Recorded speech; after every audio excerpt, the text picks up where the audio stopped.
সকাল সকাল ঘুম থেকে উঠেই তুলসী চা খেয়ে নিলাম। এই তুলসী চাটা অনেক উপকারী যাদের অ্যালার্জির প্রবলেম আছে। অ্যালার্জি প্রবলেমে তুলসী কিন্তু অনেক বেশি ভালো কাজ করে। দেখা যায় যে আমার নাকের অ্যালার্জি আছে, যার কারণে আমার ধুলাবালি ঢুকলেই নাক দিয়ে সবসময় হাঁচি বের হয়, তারপর নাক চুলকায়, অনেক অস্বস্তি লাগে। তো এই তুলসী চাটা রেগুলার খেলে কিন্তু আমার অ্যালার্জির প্রবলেমটা কিছুটা কমে থাকে। তো এখন আমি নাস্তা করে যাচ্ছি টিউশনি করাতে। টিউশনিতে যেতে আমার একদম ভালো লাগে না। এটা একটু দূরে, আমাকে সিএনজি দিয়ে যেতে হয়, কিন্তু কি করব বলেন, পরিস্থিতির শিকার হয়ে এই টিউশনিটা করানো হচ্ছে। আমি বলছিলাম যে আমি এটা পড়াবো না, তারপরে স্টুডেন্টের গার্ডিয়ান আমাকে অনেক রিকোয়েস্ট করলো পড়ানোর জন্য। গিয়ে দেখি স্টুডেন্ট ঘুমিয়ে আছে, তারপর তাকে ঘুম থেকে তুললাম। তুলে তাকে একটা তাকে প্রথমে বাংলা পড়ানো শুরু করলাম। সে পড়তেই চায় না, সারাক্ষণ ক্লান্ত থাকে। আমারও ছোট বাচ্চাদের পড়াইতে একদম ভালো লাগে না, কারণ ছোট বাচ্চাদেরকে পড়াইতে গেলে না তাদের সাথে কথা বলতে হয় বেশি।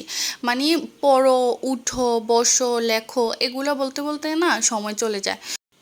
পড়া বোঝানোর চেয়ে এগুলাই বেশি বলা লাগে ওদের সাথে, এই জন্যই বেশি বিরক্ত লাগে ছোট বাচ্চাদেরকে পড়াইতে।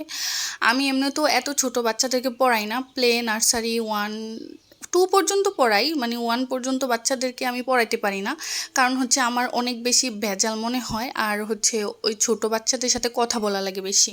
তো এই টিউশনিটা এই মাস থেকে আর করাবো না। আমি না করে দিয়েছি, যে আমার অনেক বেশি কষ্ট হয় ওই বাচ্চাটাকে পড়াইতে, কারণ ওর সাথে অনেক বেশি কথা বলতে হয়, যেহেতু ও ছোট মানুষ। তো এখন থেকে যতই রিকোয়েস্ট করা হোক না কেন, আমি আর ছোট বাচ্চাদেরকে পড়াবো না। আমি বড় ক্লাসের বাচ্চা ছাড়া ক্লাস 3 থেকে শুরু করে 8, 9, 10 পর্যন্ত পড়াবো, তারপরে আমি ছোট বাচ্চাদেরকে আর পড়াবো না, কারণ ছোট বাচ্চাদেরকে পড়াইতে গেলে আমার অনেক পরিশ্রম হয়ে যায়, অনেক বেশি কষ্ট হয়ে যায়। তো যাই হোক, বাসায় এসে আমি ডিসিশন নিলাম আজকে রান্নাটা আমি নিজেই করব।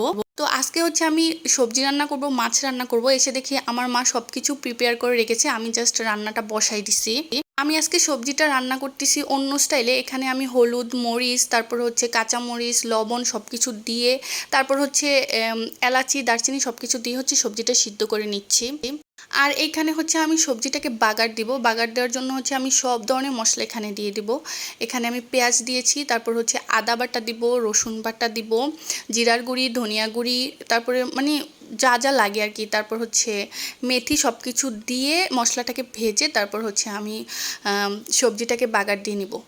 আর সবজিতে শুকনা মরিচ ভেজে দিলে কিন্তু সবজির টেস্টটা কিন্তু ডিফারেন্ট হয়, অনেক বেশি ভালো লাগে। তো আজকের সবজিটা হবে সম্পূর্ণ নিরামিষ সবজি। এখানে আমি মাছ, মাংস কোনো কিছুই ইউজ করব না। তো এটাতে আমি মাছ, মাংস ইউজ না করলেও বা না দিলেও এটা কিন্তু খেতে অনেক মজা হয়েছিল। আর এটা আমি রান্না করেছিলাম বটবটি না কি জানি বলে, তারপর আলু, পেঁপে আর কাঁচা কলা দিয়ে। তো এখন আমি মাছ রান্না করব, এজন্য মাছগুলা হলুদ আর লবণ মাখিয়ে নিলাম। আর এখানে আমার মা রাইস কুকারে ভাত বসাই দিছে।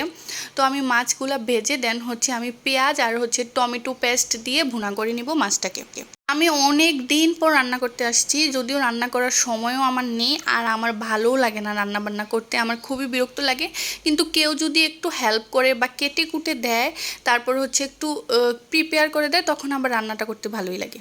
তো এই তো হয়ে গেল আমার মাছ রান্না। আমার রান্নাটা আজকে কেমন হয়েছে অবশ্যই কিন্তু কমেন্ট করে জানাবেন। আর আমার কাছে কিন্তু খেতে মোটামুটি ভালোই ছিল। তো সবাই ভালো থাকবেন, সুস্থ থাকবেন। টাটা, বাই বাই, আল্লাহ হাফিজ।